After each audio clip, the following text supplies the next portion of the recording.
Chapter number 2 acid base और salt, है ना। धीरे धीरे करके 13 ही चैप्टर के वन शॉट्स आ जाएंगे। पहला मैं वन शॉट ले रहा हूँ केमिस्ट्री का, एसिड बेस और सॉल्ट। तो चैप्टर नंबर 2 में मैं कॉन्सेप्ट नंबर 1 क्या पढ़ा रहा हूँ, प्रॉपर्टीज ऑफ एसिड। या इससे पहले हम जान लेते हैं एसिड्स क्या होता है। तो वैसे तो ये ट्रिक फेल हो जाती है, लेकिन 99% केसेस में चल जाएगी।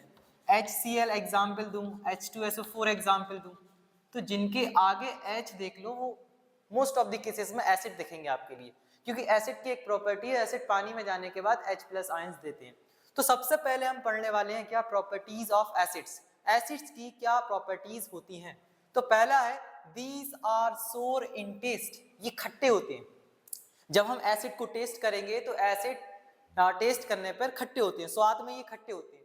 दूसरा, they turn blue litmus to red, ये ब्लू लिटमस को रेड लिटमस में कन्वर्ट कर देते हैं। अब ये लिटमस क्या है, आगे का कॉन्सेप्ट है, इंडिकेटर्स में हम पढ़ेंगे।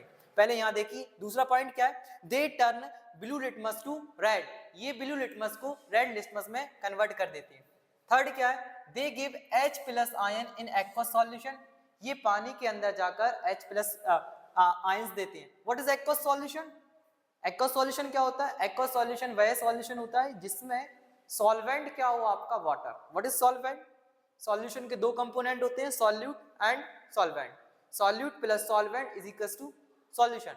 तो एक ऐसा सॉल्यूशन जिसमें सॉल्वेंट वाटर हो, उस सॉल्यूशन को हम एक्वस सॉल्यूशंस कहते हैं। तो एसिड पानी में जाने के बाद H+ आयंस देते हैं। फोर्थ पॉइंट है, ये एसिड आसानी से मेटल्स को क्या कर देते हैं, कोरोड कर देते हैं। कोरोड मेटल इजीली, है ना, क्योंकि कोरोजन के लिए हमें H+ आयन चाहिए, तो वो हमें एसिड से मिल जाता है। एग्जाम्पल्स देख लो, HCl, H2SO4, hydrochloric acid, sulphuric acid, इसको केमिकल्स का किंग कहा जाता है। इसके अलावा आप एग्जाम्पल लिख सकते हो लैक्टिक एसिड। लैक्टिक एसिड कहाँ होता है, दही में होता है। Citric acid, citric acid, ant के स्टिंग में फॉर्मिक एसिड, फॉर्मिक एसिड, ये बेसिकली वीक एसिड्स होते हैं, है ना। तो एसिड की चार प्रॉपर्टी, सोर है टेस्ट में, दूसरा ब्लू लिटमस को रेड में कन्वर्ट कर देंगे, पानी में जाने के बाद H+ देंगे, मेटल्स को कोरोड कर देंगे, और एग्जाम्पल। इसी तरीके से बेस की प्रॉपर्टी, जैसे मैंने आपको बताया कि एसिड के अगर किसी कंपाउंड के आगे H है तो वो एसिड होगा, इसी तरीके से यदि किसी के पीछे OH हो तो वो बेस होगा मोस्ट ऑफ द केसेस में, है ना। किसी के पीछे OH हो तो वो बेस होगा, ठीक है। तो लिखा हमने these are base are bitter in taste. Base क्या होते हैं, बिटर होते हैं टेस्ट में, स्वाद में कड़वे होते हैं, ठीक है। They turn red litmus to blue, ये रेड लिटमस को ब्लू में कर देते हैं। लिटमस में बताऊंगा आगे क्या होता है ना। फिर थर्ड पॉइंट है OH ion in aqueous solution, जिस तरीके से एसिड पानी में जाने के बाद H+ देते हैं, इसी तरीके से बेस OH देते हैं, OH आयन। मैं यही तो कह रहा हूं, OH देंगे पानी में तो बेस के पास OH होना चाहिए, ठीक है। फिर good conductor of electricity, fourth point क्या है, बेस गुड कंडक्टर्स होते हैं इलेक्ट्रिसिटी में। एग्जांपल क्या, NaOH, KOH, sodium hydroxide, potassium hydroxide. OH क्या है, हाइड्रोक्साइड आयन, H क्या है, H+ आयन, है ना, हाइड्रोनियम आयन। तो चार प्रॉपर्टी एसिड की हो गई, चार प्रॉपर्टी बेस की हो गई। अगर डिफरेंस बनाने आ जाए तो इनसे डिफरेंस भी बन जाएगा। Acid are sour in taste, base are bitter in taste. ये ब्लू लिटमस को रेड में कन्वर्ट कर देते हैं, रेड लिटमस को ब्लू में कन्वर्ट कर देते हैं। ये पानी में H+ देते हैं, ये पानी में OH देते हैं। ये कोरोड करते हैं, गुड कंडक्टर्स होते हैं, ठीक है। अब दूसरा, दो कॉन्सेप्ट क्लियर, थर्ड कॉन्सेप्ट पे आते हैं, इंडिकेटर। अब देखो, हर एसिड को और हर बेस को हम on the basis of test नहीं जांच सकते ना। एसिड टेस्ट में खट्टे होते हैं, हमें मालूम है, लेकिन हम हर एसिड को टेस्ट थोड़ी ना कर सकते। HCl जिसका pH 1.8 है, इसका pH वैल्यू 1.8 है, इसको अगर हमने टेस्ट किया तो हमारी जवानी जल जाएगी, है ना। एक बूंद भी हथेली पे गिरा दिया तो बूंद वैसी की वैसी निकल जाएगी। इतना हार्ड एसिड है, हम इसको टेस्ट नहीं कर सकते। तो फिर हमने एक नया सब्सटेंस बनाया जिससे हम एसिड्स को और अच्छी तरीके से समझ पाएं और आइडेंटिफाई कर पाएं, जिसका नाम क्या है, इंडिकेटर्स। इंडिकेटर्स क्या होते हैं, indicator these are the substance, ये ऐसे सब्सटेंस होते हैं जो चेंज शो करते हैं, विच चेंज देयर कलर, या तो वो अपने कलर में चेंज शो करेंगे या किसमें चेंज शो करेंगे, स्मेल में, in different types of substance. Different types of substance से क्या मतलब है उसका, जब आप एसिड में डालोगे तो अलग कलर आएगा, जब आप बेस में डालोगे तो अलग कलर आएगा। तो व्हाट इज इंडिकेटर्स, इंडिकेटर्स क्यों बनाए? इंडिकेटर इसलिए बनाए क्योंकि हम एसिड्स को ढंग से तरीके से आइडेंटिफाई कर पाए। और indicators different types of mediums में या डिफरेंट टाइप्स ऑफ सब्सटेंस में अलग अलग कलर देंगे, अलग अलग स्मेल देंगे। कितने तरह के इंडिकेटर्स होते हैं? फोर्थ टॉपिक, फोर्थ कॉन्सेप्ट क्या है? कितने तरह के इंडिकेटर्स होते हैं? तो पहला है नेचुरल इंडिकेटर, फिर है सिंथेटिक इंडिकेटर्स और फिर है ऑल्फैक्टरी इंडिकेटर। नेचुरल इंडिकेटर्स क्या होता है? नेचुरल इंडिकेटर्स होता है these indicators are found in nature. एक ऐसा इंडिकेटर जो नेचर में अपने आप से ही प्रेजेंट है। किस फॉर्म में? In forms of plant, plant के फॉर्म्स में, है ना। Are called natural indicators. इनको हम क्या कहते हैं? Natural indicator. What is natural indicator? Nature में जो अपने आप एग्जिस्ट कर रहा है, किस फॉर्म में? प्लांट्स के फॉर्म में, उनको हम नेचुरल इंडिकेटर्स कहते हैं। एग्जाम्पल क्या है? एग्जाम्पल है इसका लिटमस पेपर, और दूसरा एग्जाम्पल क्या है? टर्मरिक। अब देखो, लिटमस पेपर को हम एसिड में डालेंगे तो कौन सा सब्सटेंस, कौन सा कलर शो करेगा, और बेस में डालेंगे तो कौन सा कलर शो करेगा? तो एसिड में डालेंगे तो ये रेड कलर शो करेगा, और बेस में डालेंगे तो ये ब्लू कलर शो करेगा। इसी तरीके से टर्मरिक को एसिड में डालेंगे तो येलो कलर शो करेगा, और बेस में डालेंगे तो रेड कलर शो करेगा। तो इंडिकेटर से हमने आइडेंटिफाई कर लिया कि भाई किस तरीके से हम एसिड और बेस को अलग अलग कर सकते। लिटमस पेपर एसिड में रेड कलर शो करेगा। लिटमस पेपर क्या होता है? एक पेपर होता है जो लाइकन्स नाम के ऑर्गेनिज्म से लिया जाता है। लाइकन्स क्या होते हैं? ऑर्गेनिज्म होते हैं, उनसे लिटमस पेपर को निकाला जाता है, बनाया जाता है। तो एसिड में litmus paper red colour show करता है और बेस में लिटमस पेपर ब्लू। हमने पहले ही पढ़ा, एसिड में कौन सा कलर शो करेगा? रेड। देखो, एसिड में कौन सा कलर शो करेगा? रेड, और बेस में कौन सा करेगा? ब्लू। इसी तरीके से टर्मरिक, टर्मरिक एसिड में येलो कलर शो करेगी और बेस में रेड कलर शो करेगी। तो ये हमने इंडिकेटर्स को पढ़ लिया है। अब हम नेक्स्ट टॉपिक पढ़ेंगे। नेचुरल इंडिकेटर पढ़ने के बाद अब हम पढ़ेंगे सिंथेटिक इंडिकेटर। देखो, सिंथेटिक इंडिकेटर्स क्या होते हैं? जो हमने बनाए। मेन मेड इंडिकेटर्स को ही सिंथेटिक इंडिकेटर्स कहा जाता है। जो इंडिकेटर्स हमने बनाए हैं उन इंडिकेटर्स को सिंथेटिक इंडिकेटर्स कहा जाता है। तो मैंने क्या लिखा हुआ डेफिनेशन में? Man made indicators are known as synthetic indicators. Man made indicators को हम क्या कहते हैं? सिंथेटिक इंडिकेटर्स कहते हैं। एग्जाम्पल में देखो कौन कौन से एग्जाम्पल है इसके? मिथाइलिन ऑरेंज और फेनोप्थेलिन। दो एग्जाम्पल है इसके, एक तो मिथाइलिन ऑरेंज है और दूसरा एग्जाम्पल क्या है इसका? फेनोप्थेलिन। मिथाइलिन ऑरेंज को यदि हम एसिड के अंदर डिप्ड करेंगे तो वो कौन सा कलर शो करेगा? रेड कलर शो करेगा। और बेस के अंदर डिप करेंगे तो येलो। तो देखो, अलग अलग कलर इंडिकेटर्स की डेफिनेशन ही वही है, या तो कलर में चेंज शो करेंगे या अपनी स्मेल में चेंज शो करेंगे। तो मिथाइलिन ऑरेंज को जब हम एसिड के अंदर डिप करेंगे तो वो रेड कलर शो करेगा, और बेस के अंदर डिप करेंगे तो वो कौन सा कलर शो करेगा? Yellow colour. दूसरा है फेनोप्थेलिन। नाम थोड़ा सा अजीब है, याद रखना पड़ेगा। कौन सा इंडिकेटर है? फेनोप्थेलिन। फेनोप्थेलिन को अगर हम एसिड के अंदर डिप करेंगे तो वो कलरलेस, यानी कोई कलर नहीं शो करेगा। फेनोप्थेलिन को हम एसिड के अंदर डिप करेंगे तो कोई कलर शो नहीं करेगा, और बेस के अंदर डिप करेंगे तो वायलेट कलर शो करेगा। तो ये तो सिंथेटिक इंडिकेटर्स हो गए। सिंथेटिक इंडिकेटर की डेफिनेशन क्या है? Man made indicators are called as synthetic indicators. Example methylene orange and phenolphthalein. Methylene orange and phenolphthalein. Methylene orange को एसिड में डालते हैं तो रेड कलर शो करता है, बेस में डालते हैं तो येलो कलर शो करता है। इसके अलावा फेनोप्थेलिन को एसिड में डालते हैं कोई कलर शो नहीं करता, और बेस में डालते हैं तो वायलेट कलर शो करता है। Olfactory indicator. देखो, अभी तक तो हमने नेचुरल पढ़ा और सिंथेटिक इंडिकेटर पढ़ा। नेचुरल इंडिकेटर भी कलर में चेंज शो कर रहा था, सिंथेटिक इंडिकेटर भी कलर में शो कर रहा था। नेचुरल इंडिकेटर भी कलर में चेंज शो कर रहा था, और सिंथेटिक। ऑल्फैक्टरी इंडिकेटर स्मेल में चेंज शो करता है। और इसको बनाने की नीड क्यों पड़ी, मैं वो क्वेश्चन कराऊंगा, उस क्वेश्चन से कराऊंगा आपके लिए। तो देखो, सिंथेटिक इंडिकेटर क्या लिखा है? These substance have different order. What do you mean by order? Order का मतलब ही होता है स्मेल। ऑर्डर का क्या मतलब होता है? ऑर्डर का मतलब ही होता है स्मेल।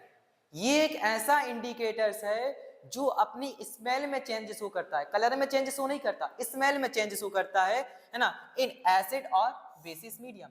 एसिड में उसकी अलग स्मेल आएगी, बेस में उसकी अलग स्मेल आएगी। तो एक ऐसा इंडिकेटर्स है जो अपनी स्मेल में चेंज शो करता है, कलर में चेंज शो नहीं करता, और उसकी अलग अलग स्मेल आती है एसिड्स में और बेस में। एग्जाम्पल क्या है? वेनिला और क्लोव ऑयल। जब हम वेनिला को एसिड में डालेंगे ना, या एसिड वेनिला में डिप कर देंगे, या वेनिला को एसिड में डालेंगे, तो इसका ऑर्डर जो है यानी स्मेल जो है क्या हो जाएगी? इंक्रीज कर जाएगी।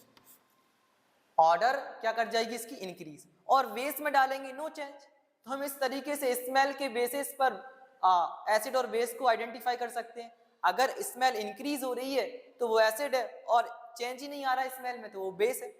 क्लॉव ऑयल एसिड में डालेंगे तो ऑर्डर इंक्रीज होगी और बेस में डालेंगे तो ऑर्डर डिक्रीज होगी, यानी स्मेल इंक्रीज होगी और स्मेल डिक्रीज होगी। तो इंडिकेटर्स तीन तरह के होते हैं, natural indicator, synthetic indicators and olfactory indicator. Natural indicator जो नेचर में अपने आप पाए जा रहे हैं और in the form of plants, है ना, एग्जांपल टर्मरिक और लिटमस पेपर। सिंथेटिक इंडिकेटर्स जो हमने बनाए हैं उनको हम सिंथेटिक इंडिकेटर्स कहते हैं, फिनोल्फ्थैलीन और मिथाइलिन ऑरेंज। और ऑल्फैक्टरी इंडिकेटर जो अपनी स्मेल में चेंजेस हो करते हैं, वेनिला और क्लॉव ऑयल। देखो एक क्वेश्चन कराता हूं, सीबीएसई का क्वेश्चन है, क्या लिखा हुआ है, अ विजुअली चैलेंज्ड, इसको अंडरलाइन कर लो, अ विजुअली चैलेंज स्टूडेंट। एक विजुअली चैलेंज स्टूडेंट है मतलब वो नेत्रहीन है, देख नहीं सकता। अब देख नहीं सकता तो हम देखेंगे, फिर देखो has to perform lab test, वो क्या कर रहा है, एक लैब टेस्ट परफॉर्म कर रहा है डिटेक्ट करने के लिए, to detect the presence of acid in a given solution. उसको एसिड की प्रेजेंस पता करना है। द एसिड बेस इंडिकेटर, वो कौन सा एसिड बेस इंडिकेटर प्रिफर्ड करेगा। तो एक पॉइंट इन्होंने बहुत अच्छा लिखा, विजुअली चैलेंज स्टूडेंट, यानी वो नेत्रहीन है, उसको दिखाता नहीं है, तो अगर कलर में चेंज होगा तो वो कैसे देख पाएगा, क्योंकि उसको तो दिख ही नहीं रहा है ना। तो उसको ऐसा इंडिकेटर शो कर चूज करना पड़ेगा जिसमें कलर में चेंज हो ना हो, बल्कि किस में चेंज हो, स्मेल में चेंज हो। तो वो ना तो सिंथेटिक यूज करेगा ना ही नेचुरल, क्योंकि नेचुरल भी कलर में चेंज शो करता है और सिंथेटिक भी कलर में चेंज शो करता है। सिर्फ एक ही इंडिकेटर से, ऑल्फैक्टरी इंडिकेटर, जो अपनी स्मेल में चेंज शो करता है। तो बाय डिफॉल्ट उसको ऑल्फैक्टरी इंडिकेटर से उसकी एसिड की डिटेक्शन करना पड़ेगी। तो ये क्वेश्चन इस इंडिकेटर्स को समझाने के लिए मैंने लिया है। तो वो ब्लू लिटमस तो नहीं यूज करने वाला क्योंकि कलर चेंज शो करेगा। क्लॉव ऑयल, क्या क्लॉव ऑयल ऑल्फैक्टरी का एग्जांपल है? हाँ, तो क्लॉव ऑयल आंसर हो जाएगा। रेड कैबेज, इसमें भी कलर आएगा, और हिबिस्कस एक्सट्रैक्ट, इसमें भी कलर आएगा। तो वो कौन सा इंडिकेटर यूज करेगा? Clove oil. तो क्लॉव ऑयल, क्योंकि क्लॉव ऑयल एक ऑल्फैक्टरी इंडिकेटर है और ऑल्फैक्टरी इंडिकेटर अपनी स्मेल में चेंजेस हो करते हैं, और उसको दिखाता नहीं है लेकिन वो स्मेल तो डिटेक्ट कर सकता है ना। विजुअली चैलेंज लिखा है, बाकी आप अगर विजुअली चैलेंज नहीं लिखा होता तो कोई सा भी मार्क कर सकते थे। अब आते हैं हमारे नेक्स्ट कॉन्सेप्ट, फिफ्थ कॉन्सेप्ट पर, है ना। रिएक्शन पढ़ने वाले हैं, एसिड की रिएक्शन किसके साथ? मेटल्स के साथ। जब एसिड मेटल से रिएक्ट करते हैं तो सॉल्ट और हाइड्रोजन गैस बनता है। जब एसिड मेटल से रिएक्ट करता है तो सॉल्ट और हाइड्रोजन गैस बनती है। इसकी डेफिनेशन क्या लिखोगे आप? When acid react with metal, जब एसिड मेटल से रिएक्ट करेगा तो they form salt and hydrogen gas. They form salt and hydrogen gas, hydrogen gas बनता है ना, सॉरी अगर गलत बोल दिया तो। एसिड मेटल से रिएक्ट करता है तो सॉल्ट और हाइड्रोजन गैस बनता है। H2SO4, देखो आगे H दिखाई दे रहा है, एसिड है। सल्फ्यूरिक एसिड और जिंक। अब आप देखो, और अगर आप रिएक्टिविटी सीरीज से भी चलोगे तो जिंक ऊपर है, तो ये मोर रिएक्टिव इस हाइड्रोजन को डिस्प्लेस ही कर देगा, तो हाइड्रोजन गैस रिलीज हो गई और एक कंपाउंड बन गया, सॉल्ट बना, जिंक सल्फेट बन गया। बेस की रिएक्शन मेटल के साथ, बेस की नेक्स्ट टॉपिक क्या है? बेस की रिएक्शन किसके साथ? मेटल के साथ। तो जब बेस मेटल से रिएक्ट करेगा तो सॉल्ट और हाइड्रोजन गैस बनाएगा, यानी एसिड भी मेटल के साथ हाइड्रोजन गैस और सॉल्ट बना रहा है और बेस भी मेटल के साथ हाइड्रोजन गैस और सॉल्ट बना रहा है। तो बेस कौन सा लिया है? सोडियम हाइड्रोक्साइड, और वही मेटल कौन सा है? जिंक। तो क्या बन गया? Na2ZNO2 और हाइड्रोजन गैस रिलीज हो गई। तो अगर अब हमें हाइड्रोजन गैस की टेस्टिंग कर रहा हूं, क्योंकि एसिड भी रिएक्ट कर रहा है, एसिड भी रिएक्ट कर रहा है और बेस भी रिएक्ट कर रहा है मेटल से, ठीक है, और दोनों ही रिएक्शंस में ऐसे हाइड्रोजन गैस रिलीज हो रही है, तो हम टेस्टिंग कैसे करेंगे हाइड्रोजन गैस की? हम टेस्टिंग कैसे? तो देखिए, टेस्टिंग ऑफ हाइड्रोजन गैस, क्योंकि जब एसिड मेटल से रिएक्ट कर रहा था तब भी हाइड्रोजन गैस रिलीज हो रही थी, बेस मेटल से रिएक्ट कर रहा था तब भी हाइड्रोजन गैस रिलीज हो रही थी। तो हम कैसे आइडेंटिफाई करेंगे हाइड्रोजन गैस? तो टेस्टिंग करते हैं हम हाइड्रोजन गैस की, टेस्टिंग ऑफ हाइड्रोजन गैस। तो hydrogen gas release can be tested, हम उसको टेस्ट कर सकते हैं बाय ब्रिंगिंग। इसका क्या मतलब होता है? बाय ब्रिंगिंग लिखा हूं मतलब स्लोली ले जाना है। कोई भी चीज ले जा रहे हो आप तो दो तरीके से ले जा सकते हैं, बहुत फास्ट और बहुत स्लो। तो ब्रिंगिंग मतलब बहुत आराम से, बहुत स्लोली। ऐसा नहीं है अपने जज्बात पे काबू रखना है ना, कंट्रोल रखना है खुद पर, स्लोली ले जाना है। क्या ले जाना है स्लोली? बर्निंग कैंडल, एक जलती हुई मोमबत्ती को जहां पर रिएक्शन चल रही हो वहां पास ले जाना है। कैसे ले जाना है? स्लोली, है ना। नियर गैस, किसके पास ले जाना? Near gas. Then it produce pop, then it produce pop sound. ये कौन सा साउंड प्रोड्यूस करेगी? Pop sound. यदि वहां हाइड्रोजन गैस होगी तो जैसे ही हम बर्निंग कैंडल को स्लोली उसके पास ले जाएंगे नियर द गैस, तो साउंड कैसा प्रोड्यूस होगा? Pop sound. तो पॉप अप साउंड प्रोड्यूस होने से हमें पता चल जाएगा कि इस रिएक्शन में कौन सी गैस रिलीज हो रही है? Hydrogen gas. तो अगर आपसे पूछे टेस्टिंग कैसे कर सकते हैं, तो आप कह दो बर्निंग कैंडल को स्लोली किसके पास रख दो? गैस के पास। अगर हाइड्रोजन गैस हुई तो कौन सा साउंड देखने को सुनने को मिलेगा? Pop sound. अब नेक्स्ट कॉन्सेप्ट 7th के बाद 8th कॉन्सेप्ट पर आते हैं हम, मेटल कार्बोनेट। तो देखो एक तो उसमें मेटल होगा और दूसरा क्या होगा? कार्बोनेट। कार्बोनेट की पहचान क्या है? कार्बोनेट की पहचान है पीछे वहां CO3 मिलेगा आपको, वैसे माइनस में मिलेगा लेकिन आपको पीछे देखने को क्या मिलेगा? CO3। और इसी में आप कोई सा मेटल जोड़ दो तो क्या बन जाएगा? Metal carbonate. एग्जाम्पल के तौर पे बताता हूं मैंने, MgCO3। Mg क्या है? Metal, CO3 carbonate. सोडियम क्या है? मेटल, CO3 क्या है? कार्बोनेट। कैल्शियम क्या है? मेटल, CO3 क्या है? कार्बोनेट। तो मैंने एक मेटल होगा और दूसरा क्या होगा? कार्बोनेट। एक मेटल होगा दूसरा कार्बोनेट होगा, एक मेटल होगा दूसरा कार्बोनेट होगा। तो मेटल कार्बोनेट की रिएक्शन हमें किससे पढ़ना है? एसिड के साथ पढ़ना है। तो मेटल कार्बोनेट जब एसिड से रिएक्ट करते हैं, मेटल कार्बोनेट जब एसिड से रिएक्ट करते हैं तो सॉल्ट बनाते हैं, कार्बन डाइऑक्साइड बनाते हैं। अब यहाँ पे एक गैस बन रही कार्बन डाइऑक्साइड और water. When metal carbonate react with acid, then it produce salt, carbon dioxide and water। ठीक है, तो देखो लिखा है सोडियम, इसका नाम क्या लिखोगे आप? मेटल कौन सा है? सोडियम। और CO3 क्या है? कार्बोनेट। तो इसका नाम क्या बना दिया आपने? Sodium carbonate. और ये कौन सा है? देखो एसिड के आगे क्या दिख गया? H। तो HCl कौन है? एसिड। मेटल कार्बोनेट ने एसिड के साथ रिएक्शन करी तो बनने वाला कंपाउंड सोडियम क्लोराइड, जिसको हम सॉल्ट कहते हैं। बैलेंस के लिए हम यहाँ 2 लगा लेते हैं। तो देखो Na कितने हैं? Na2। और HCl भी कितने हैं? सॉरी HCl भी कितने हैं? 2। तो 2 क्लोरीन है। क्लोरीन कितने दिखाई दे रहे हैं? 2। और सोडियम कितने दिखाई दे रहे हैं? 2। तो 2 NaCl। कार्बन कितना है? 1। कार्बन 1। ऑक्सीजन 3 है तो 2 ऑक्सीजन इस कार्बन डाइऑक्साइड में चली गई, 1 ऑक्सीजन उस पानी में चली गई। CO3 में 3 ऑक्सीजन है तो 2 ऑक्सीजन तो कार्बन डाइऑक्साइड में सीधी सीधी चली गई ना, CO2। और 1 ऑक्सीजन इसकी कहां चली गई? पानी में। और इसके पास ये 2 H थे, वो H, तो रिएक्शन बैलेंस है। ठीक है, अब reaction of metal carbonate with base, metal carbonate की बेस से रिएक्शन, तो हम आंसर में लिखेंगे नो रिएक्शन। आंसर में क्या लिखेंगे? No reaction. वाई? वाई ऐसा क्यों? तो आप कह सकते हो बेस दूसरे बेस से रिएक्शन शो नहीं करता, है ना? No reaction.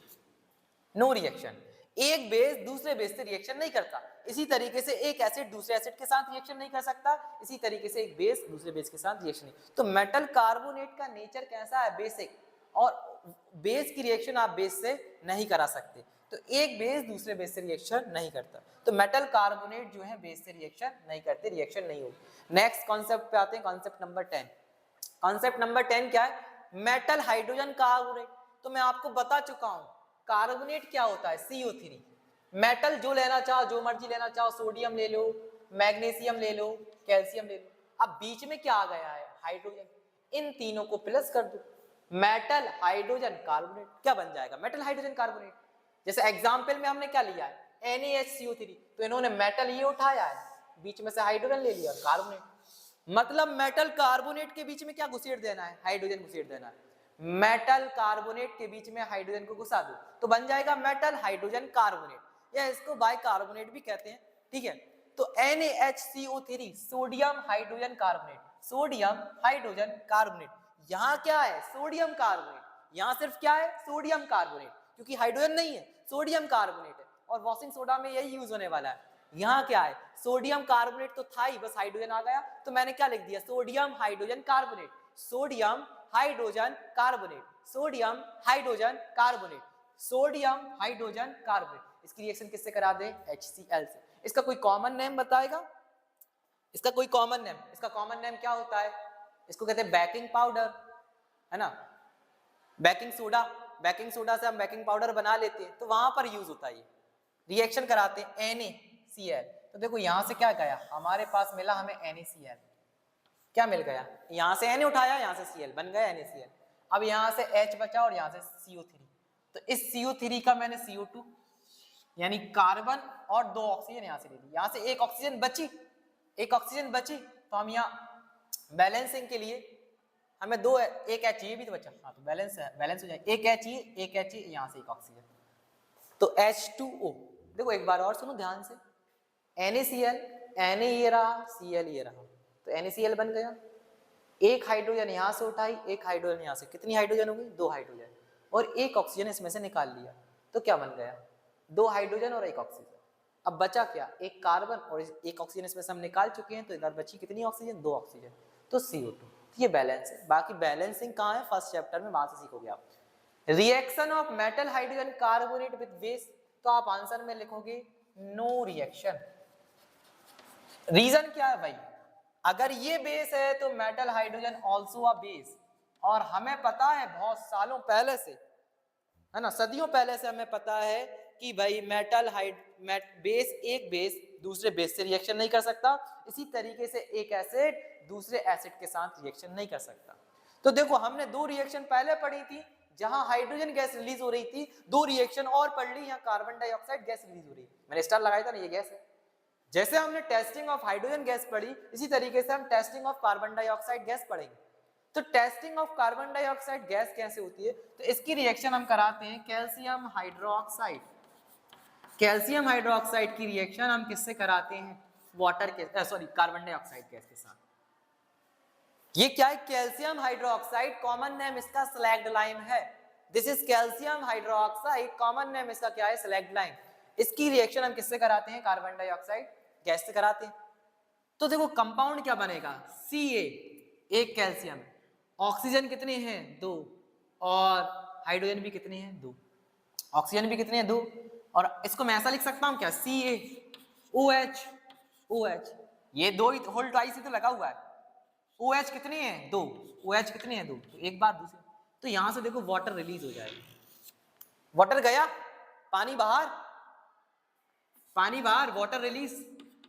अब बचा क्या, Ca और एक ऑक्सीजन बचा, Ca और O, है ना, Ca और O, इसकी O को हम हटा लेते हैं अभी, Ca, इसके पास एक ऑक्सीजन बचा, ये कार्बन, कार्बन कहां से आए, इस कार्बन डाइऑक्साइड कार्बन, दो ऑक्सीजन ये और ये एक ऑक्सीजन ये, तीन ऑक्सीजन, तो CaCO3, इसको बोलते हैं हम कैल्शियम, इसको क्या बोलते हैं हम, कैल्शियम कार्बोनेट, इसको क्या बोलते हैं हम, कैल्शियम कार्बोनेट। एक बार और देखो रिएक्शन, CaOH का होल ट्वाइस था, तो मैंने इसको ओपन करके लिख लिया, OH कितनी है, दो, एक OH दूसरा OH, यहां से मैंने वाटर को रिलीज कर दिया, तो यहां से क्या बचा, CaO और CO2, तो मैंने Ca ये रहा, इसका कार्बन ये लिख दिया, दो ऑक्सीजन यहां थे, एक ऑक्सीजन यहां था, टोटल ऑक्सीजन कितने हुए, CaCO3, तो बन गया क्या, CaCO3। अगर वो कहे इफ एक्सिस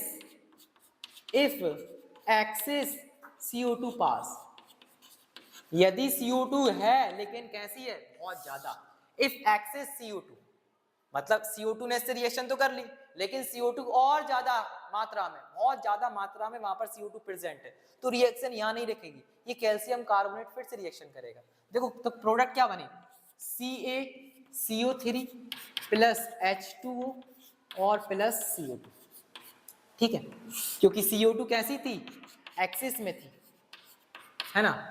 और इसका कलर कैसा होता है, इसका कलर होता है मिल्की कलर, कलर कैसा आएगा, मिल्की कलर, तभी तो आप आइडेंटिफाई कर पाओगे वहां CO2 थी, यहां तो साउंड से आइडेंटिफाई किया था, वहां कैसे आइडेंटिफाई कर पाओगे कि CO2 है, कलर देखकर, CO2 थी। अब देखो अगर CO2 ज्यादा है, एक्सिस CO2 है, तो वही रिएक्शन और आगे चली जाएगी। तो हमने वो जो प्रोडक्ट बने थे हमने उनको उठा लिया, एक बना था CaCO3 और दूसरा बना था क्या, H2, तो CaCO3 प्लस H2।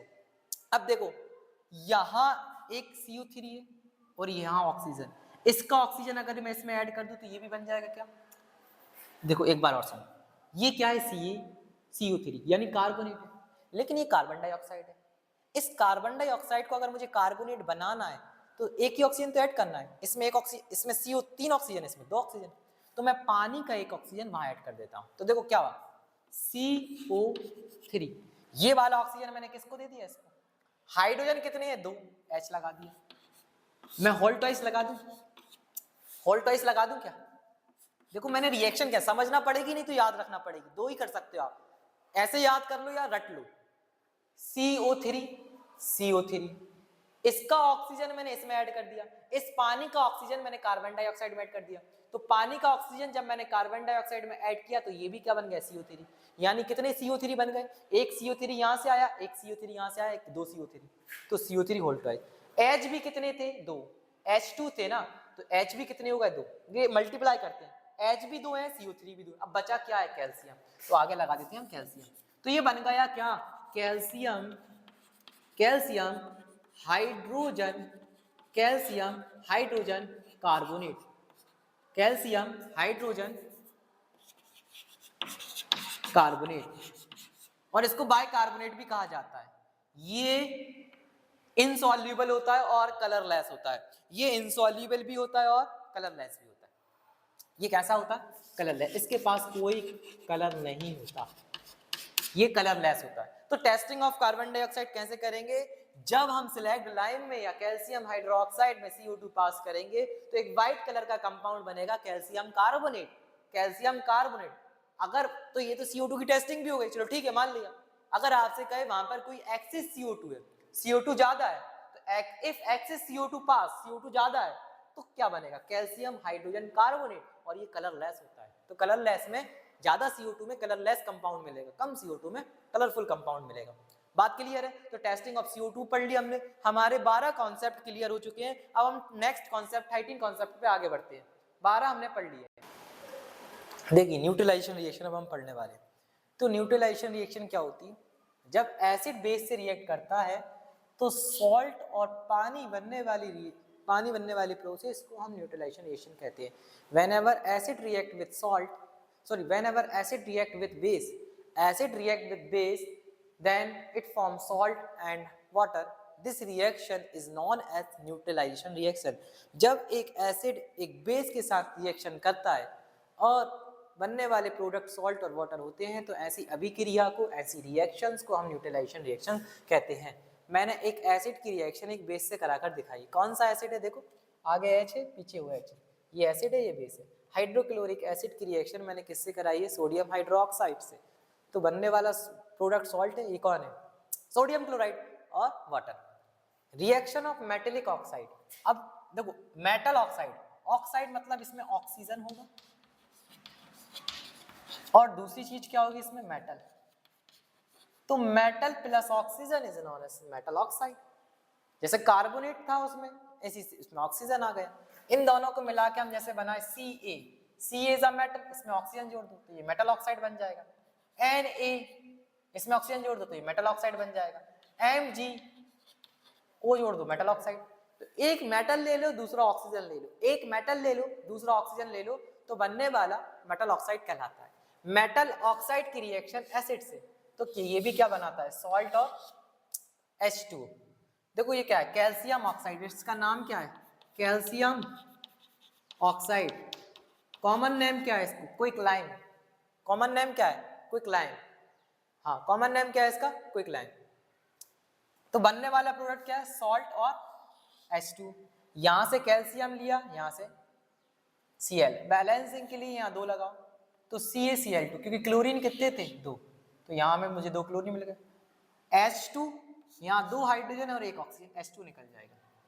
तो जब मेटल ऑक्साइड की रिएक्शन पानी के साथ, एसिड के साथ होती है तो सॉल्ट और वाटर बनता है। नॉन मेटल, अब देखो नॉन मेटल क्या होगा, आपको ऑक्साइड का मतलब तो ऑक्सीजन, नॉन मेटल जैसे कार्बन ले लो तो ये नॉन मेटल है, इसमें ऑक्सीजन जोड़ दो तो CO2। नॉन मेटल आप नाइट्रोजन ले लो और उसमें ऑक्सीजन जोड़ दो, NO2। तो ये नॉन मेटल के ऑक्साइड्स है। अगर मेटल प्लस ऑक्सीजन तो metallic oxide, non metal plus oxygen तो नॉन मेटल प्लस ऑक्सीजन तो non metal oxide, metal plus oxygen तो metallic oxide, non metal plus oxygen तो non metal oxide. Non metal oxide जैसे carbon dioxide, इसकी reaction मैंने किसके साथ कराई, बेस के साथ। किसके साथ कराई, बेस के साथ। तो बनने वाला कंपाउंड, देखो ये रिएक्शन तो हमने पहले ही पढ़ ली, कार्बन डाइऑक्साइड की रिएक्शन सेलेक्ट लाइम बेस के साथ करा रहे हैं हम, तो कैल्शियम कार्बोनेट बन रहा है, कैल्शियम कार्बोनेट और प्लस वाटर। रिएक्शन देख लो बैलेंस होगी, कैल्शियम यहाँ से ले लिया CO2 और एक ऑक्सीजन मैंने यहाँ से उठा लिया और वाटर रिलीज हो गया। ये रिएक्शन मैं पहले से अच्छे से करा कर दिखा चुका हूँ, है ना। अब बात करते हैं इसका नेचर कैसा होता है, क्योंकि हम एसिड बेस सॉल्ट पढ़ रहे हैं, या तो कोई न्यूट्रल होगा, या किसी का नेचर एसिडिक होगा, या किसी का नेचर बेसिक होगा। तो मेटल्स के ऑक्साइड का नेचर जो है, जितने भी मेटल्स के ऑक्साइड होते हैं उनका नेचर बेसिक होता है, जितने भी मेटल्स के ऑक्साइड्स होते हैं उनका नेचर बेसिक होता है, और जितने भी नॉन मेटेलिक ऑक्साइड्स होते हैं उनका नेचर एसिडिक होता है। तो कार्बन डाइऑक्साइड का नेचर क्या होगा, एसिड। लेकिन नॉन मेटेलिक ऑक्साइड में हमें न्यूट्रल भी मिल जाते हैं। जैसे मैं बात करूं नाइट्रोजन की, जैसे बात करूं NO2, NO2 एक एसिडिक नॉन मेटेलिक ऑक्साइड है, लेकिन NO क्या है, न्यूट्रल। तो नॉन मेटल ऑक्साइड में हमें न्यूट्रल भी देखने को मिल जाते हैं और एसिड भी देखने को मिल जाते हैं, एसिडिक भी देखने को मिल जाते हैं। तो नेचर याद रखना, यदि ये बेसिक नेचर का है तो मेटेलिक ऑक्साइड कभी बेस से रिएक्शन नहीं करेगा, क्योंकि इसका नेचर ऑलरेडी कैसा है, बेसिक। तो मेटेलिक ऑक्साइड कभी भी बेस से रिएक्शन नहीं करेगा, because this is already a basic in nature. और नॉन मेटेलिक ऑक्साइड, इसका नेचर एसिडिक है, तो ये एसिड से रिएक्शन नहीं करेगा। न्यूट्रल है तो फिर देखना पड़ेगा ना। अब तीसरे तरह के ऑक्साइड होते हैं एम्फोटेरिक, वो हम बाद में पढ़ेंगे, जो एसिड से भी रिएक्शन करते हैं, बेस से भी। लेकिन एक बात कॉमन है, पानी दोनों से रिएक्ट कर रहा है, पानी एसिड से भी रिएक्ट कर रहा है, पानी बेस से भी रिएक्ट कर रहा है। तो पानी क्या है, एम्फोटेरिक है, हाँ हो सकता है, अभी अब बात करेंगे। फिर आते हैं एसिड इन वाटर। अगर मैं एसिड को वाटर में डालूं तो ये तो मैं प्रॉपर्टी ऑफ एसिड में ही पढ़ा चुका हूं कि हमें H+ आयन देते हैं, लेकिन H+ आयन को एजेंट प्रोटॉन कहा जाता है और बहुत ज्यादा रिएक्टिव होता है।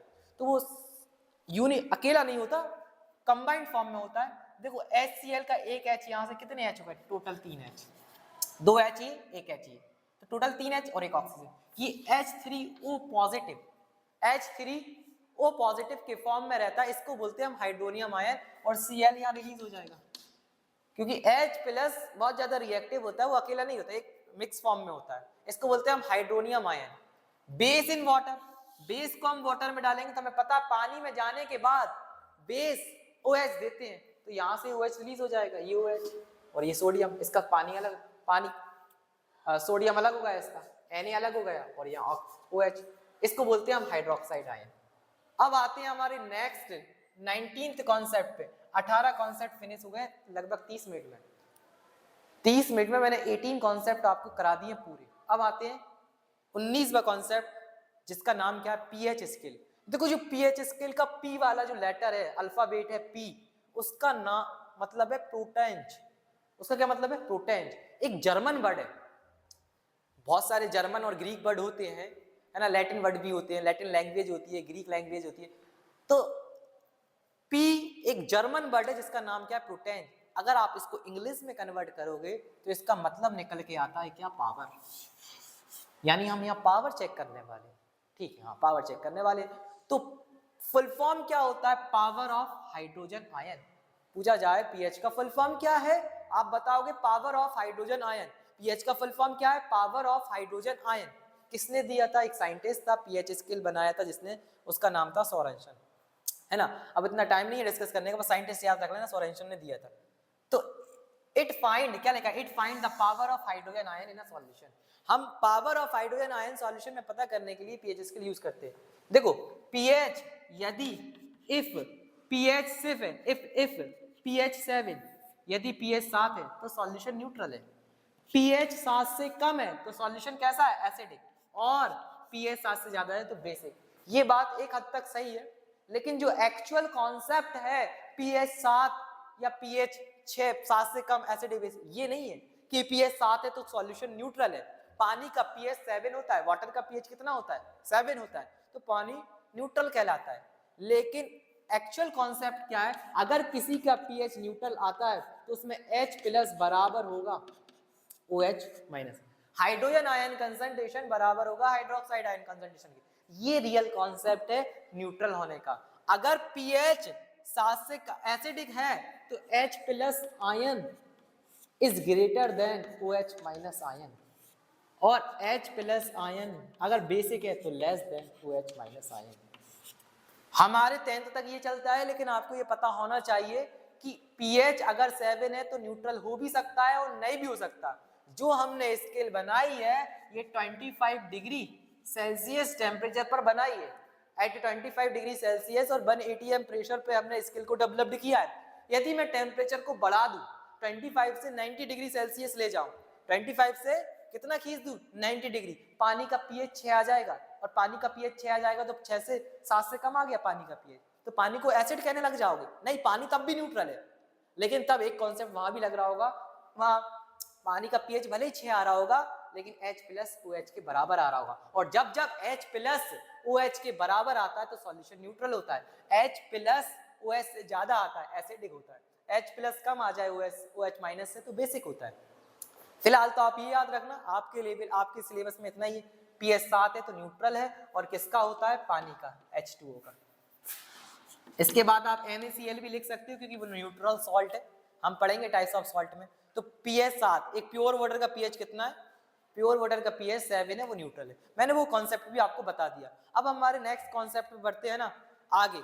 तो हमने pH स्किल तक कवर कर लिया, इंपोर्टेंस ऑफ pH पढ़ते हैं हम। इंपोर्टेंस ऑफ, नेक्स्ट टॉपिक हम इंपोर्टेंस ऑफ pH या सिग्निफिकेंस ऑफ pH, pH के डेली लाइफ में क्या इंपोर्टेंस है, क्या सिग्निफिकेंस है, वो पढ़ने वाले हैं। अगला टॉपिक है हमारा, अगला टॉपिक क्या है हमारा? ठीक है, तो अवर बॉडी वर्क, जो हमारी बॉडी है वो वर्क करती है pH कितने से? 7 to 7.8, और अगर हम इतना मेंटेन रखने में कामयाब हो गए हमारी बॉडी का pH, तो हम बीमार बहुत कम पड़ेंगे, रेयरली बीमार पड़ेंगे।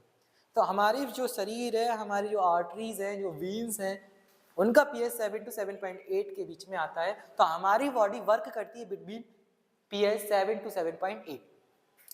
अगर पानी जो बारिश होती है, रेन वाटर होती है, उसका pH 5.6 से कम होता है, लिखा है pH of rain water is less than 5.6। यदि रेन वाटर का pH 5.6 से कम होता है तो उस pH को, उसको हम कहने लग जाते हैं, उस रेन को हम कहने लग जाते हैं एसिडिक रेन, एसिड रेन, जिसका इम्पैक्ट ताजमहल पे देखने को मिल रहा है। ताजमहल पहले व्हाइट कलर का हुआ करता था, ठीक है, अब थोड़ा सा वो येलो होता जा रहा है, क्योंकि वहां पे जो रेन होती है वो एसिडिक रेन होती है। ठीक है, अब आते हैं, हमारा स्टोमक एक एसिड प्रोड्यूस करता है HCl, जो हमारी स्टोमक की जो वॉल होती है, स्टोमक की जो दीवारें होती है ना, यहाँ इस वॉल में एक ग्लैंड होती है, जिन ग्लैंड्स को कहते हैं हम गैस्ट्रिक ग्लैंड्स। कौन सी ग्लैंड्स पाई जाती हैं? गैस्ट्रिक ग्लैंड, और यही गैस्ट्रिक ग्लैंड रिलीज करती हैं HCl, और HCl की इम्पोर्टेंस आपको पता होना चाहिए, आपने लाइफ प्रोसेस में पढ़े होंगे। Micro organism, harmful micro organism को मारने में काम करता है, इनएक्टिव एंजाइम को एक्टिव करने का काम करता है। तो हमारा स्टोमक प्रोड्यूस करता है HCl, हाइड्रोक्लोरिक एसिड। और एक और पॉइंट है, टूथ डिके, दांतों का खराब होना स्टार्ट हो जाएगा कब? जब pH कितने से कम हो? 5.5 से। यदि हमारे माउथ का pH 5.5 से कम हो जाए, क्योंकि जो इनेमल चढ़ी रहती है दांतों के ऊपर, जो लेयर होती है व्हाइट कलर की, है ना, जो व्हाइट कलर की लेयर होती है टीथ के ऊपर, उसको हम इनेमल कहते हैं, वो खराब होना चालू हो जाती है। तो अगर pH 5.5 से कम हुआ तो हमारी इनेमल खराब होने लग जाएगी, हम कहने लगेंगे टूथ देखे होना चालू हो गया। अब नेक्स्ट टॉपिक 21वां कॉन्सेप्ट, सम नेचुरल एसिड। ये कभी कभी एक नंबर में पूछ लेते हैं इसमें कौन सा एसिड है, तो ऑरेंज में याद रखना सिट्रिक एसिड है। ऑरेंज में कौन सा एसिड होता है? Citric acid. हम इनको टेस्ट कर लेते हैं ना, खा लेते हैं, तो हम on the basis of test identify कर सिट्रिक एसिड। टोमेटो में कौन सा एसिड है? Oxalic acid. टोमेटो में कौन सा एसिड है? Oxalic acid. टोमेटो में कौन सा है? Oxalic acid. कर्ड में लैक्टिक एसिड। दही में कौन सा है? Lactic acid. दही में कौन सा है? Lactic acid. विनेगर में एसिडिक एसिड। ये दो पूछ लेते हैं ना, विनेगर और नेटल लीव्स। विनेगर और नेटल लीव्स, विनेगर में एसिडिक एसिड है, नेटल लीव्स में मिथेनोइक एसिड है। लेमन और ऑरेंज में सेम होता है, लेमन में सिट्रिक एसिड और ऑरेंज में भी सिट्रिक एसिड, लेमन में भी सिट्रिक एसिड, ऑरेंज में भी सिट्रिक एसिड। तो कुछ एसिड याद रखना, नेटल लीव्स में कौन सा होता है? मिथेनोइक एसिड, याद रखना, पूछ लिया है। तो विनेगर में पूछ लेते हैं एसिटिक एसिड होता है, विनेगर का याद रखना, इसका याद रखना, बाकी मैंने सारे लिख दिए। अब नेक्स्ट कॉन्सेप्ट पे आते हैं, salt. What is salt? So salt क्या होता है? कॉन्सेप्ट नंबर 22 है हमारा, सॉल्ट क्या होता है? तो salt is ionic compound. Salt क्या होते हैं? आयनिक कंपाउंड्स होते हैं जो फॉर्म्ड होते हैं न्यूट्रलाइजेशन रिएक्शन से। मैंने बताया था ना, न्यूट्रलाइजेशन रिएक्शन पहले पढ़ा चुका हूं। Salt is ionic compound formed by neutralization reaction. Salt are ionic compound, salt ionic compounds होते हैं और किसके द्वारा फॉर्म बनते हैं? Neutralisation reaction. टाइप्स के कौन कौन से टाइप्स हैं? न्यूट्रल सॉल्ट होता है, एसिडिक सॉल्ट होता है, बेसिक सॉल्ट होता है। न्यूट्रल सॉल्ट पीएच जिसका कितना होना चाहिए? 7। अभी बताया न्यूट्रल होने के लिए 7 पीएच, वैसे जरूरी तो नहीं लेकिन 7 होना चाहिए। अब स्ट्रॉन्ग एसिड स्ट्रॉन्ग बेस से रिएक्ट करेगा तो बनने वाला सॉल्ट न्यूट्रल होगा। एग्जाम्पल याद रखना, NaCl कैसा है, न्यूट्रल सॉल्ट, और इसका भी पीएच कितना आएगा, इसका भी पीएच 7 ही आएगा, इसका भी पीएच कितना आएगा, 7। देखो जो जिसका नेचर स्ट्रॉन्ग होगा वही सॉल्ट का नेचर डिसाइड करेगा। एक बार और ध्यान से सुनो, जिसका नेचर स्ट्रॉन्ग होगा, यानी जो भी चीज स्ट्रॉन्ग होगी वही सॉल्ट का नेचर डिसाइड करेगी कि सॉल्ट कैसा होने वाला है। अगर ये दोनों स्ट्रॉन्ग है तो न्यूट्रल हो गया मामला, दोनों स्ट्रॉन्ग हुए थे, लड़ाई दोनों की बराबर हुई, न्यूट्रल हो गया। अब यहाँ स्ट्रॉन्ग एसिड है और वीक बेस है, स्ट्रॉन्ग कौन है, एसिड, तो सॉल्ट कैसा होगा, एसिडिक। जो स्ट्रॉन्ग होगा वही सॉल्ट का नेचर डिसाइड कर देगा, जो स्ट्रॉन्ग होगा वही सॉल्ट का नेचर डिसाइड कर देगा। तो स्ट्रॉन्ग एसिड है, स्ट्रॉन्ग एसिड की रिएक्शन वीक बेस से कराओ तो बनने वाला सॉल्ट कैसा बनेगा, आप कह दोगे एसिडिक सॉल्ट बनेगा, ठीक है, और पीएच 7 से कम आएगा। बेसिक सॉल्ट यानी बेस कैसा होना चाहिए, स्ट्रॉन्ग, तभी बेसिक सॉल्ट बनेगा। यदि एसिडिक सॉल्ट बनाना है तो स्ट्रॉन्ग होना चाहिए एसिड, बेसिक सॉल्ट बनाना है तो स्ट्रॉन्ग होना चाहिए base. Strong base weak acid से रिएक्ट करेगा तो बनने वाला सॉल्ट कैसा होगा, आप कह दोगे सर बेसिक सॉल्ट होगा, ठीक है। तो यहाँ दोनों स्ट्रॉन्ग थे, यहाँ दोनों वीक भी होते तब भी न्यूट्रल सॉल्ट बनता।